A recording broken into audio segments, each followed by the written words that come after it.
Hormuz প্রণালীতে যুক্তরাষ্ট্র ও ইরানের উত্তেজনার রেশ কাটতে না কাটতেই বিশ্ব বাণিজ্যের অন্যতম গুরুত্বপূর্ণ পথ পানামা খাল নিয়ে এবার মুখোমুখি অবস্থানের বিশ্বের দুই পরাশক্তি যুক্তরাষ্ট্র ও চীন। নতুন করে পানামা খাল নিয়ে শুরু হয়েছে ভূ রাজনৈতিক লড়াই। যুক্তরাষ্ট্রের দাবি সমুদ্র বাণিজ্য নিয়ে রাজনীতি করছে চীন। অন্যদিকে অভিযোগ অস্বীকার করে বেইজিং বলছে যুক্তরাষ্ট্রই পানামার সার্বভৌমত্ব ক্ষুণ্ণ করছে। বিশ্ব বাণিজ্যের প্রায় ৬% পণ্য পরিবহন হয় পানামা খাল দিয়ে, কিন্তু সম্প্রতি এই গুরুত্বপূর্ণ জলপথটি ঘিরে যুক্তরাষ্ট্র ও চীনের মধ্যে তৈরি হয়েছে উত্তেজনা।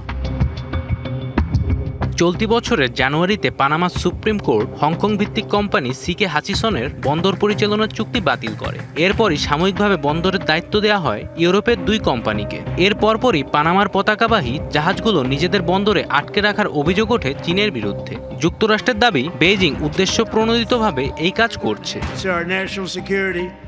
তবে এই অভিযোগ সম্পূর্ণ ভিত্তিহীন বলে উড়িয়ে দিয়েছে চীন। উল্টো ওয়াশিংটনের দিকেই আঙ্গুল তুলেছে বেইজিং। তবে যুক্তরাষ্ট্র ও চীনের এই পাল্টাপাল্টি অবস্থানের মাঝখানে পড়ে বিপাকে পানামা। দেশটির প্রেসিডেন্ট হোসে রাউল মুলিনো জানিয়েছেন চীনের সাথে তাদের সরাসরি কোনো বিরোধ নেই। চীনের সাথে আমাদের কোনো সমস্যা নেই। আমরা মূলত যুক্তরাষ্ট্র ও চীন এই দুটি পরাশক্তির মধ্যকার দ্বন্দ্বে স্রোতের মতো ভেসে যাচ্ছি। আমরা চাই না এই ভূ রাজনৈতিক সংঘাত আরও বাড়ুক।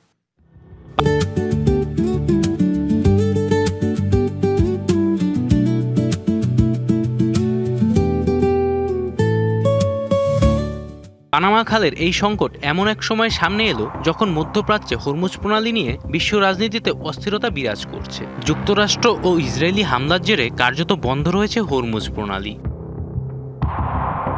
সুইজারল্যান্ডের সেন্ট গ্যালেন ইউনিভার্সিটির অর্থনীতির শিক্ষক ফার্নান্দিস রাউক জানান, এই জলপথগুলোতে সামান্য ব্যাঘাত ঘটলেও তা বিশ্বজুড়ে মূল্যস্ফীতি বাড়াবে এবং সাপ্লাই চেইনে বড় ধরনের বিপর্যয় ডেকে আনবে। বিশেষজ্ঞদের মতে পানামা খাল থেকে হরমুজ প্রণালী সমুদ্রপথের এই সংকট প্রমাণ করে যে পরাশক্তিগুলো এখন বাণিজ্যের চেয়ে ভূরাজনৈতিক নিয়ন্ত্রণকেই বেশি গুরুত্ব দিচ্ছে। এই অবস্থা দীর্ঘস্থায়ী হলে বিশ্বজুড়ে পণ্য পরিবহন শুধু ব্যয়বহুলই হবে না, বরং আন্তর্জাতিক সমুদ্র আইনের ভবিষ্যৎ নিয়েও বড় ধরনের প্রশ্ন দেখা দিবে। জয় রায়, ডিবিসি নিউজ ডেস্ক।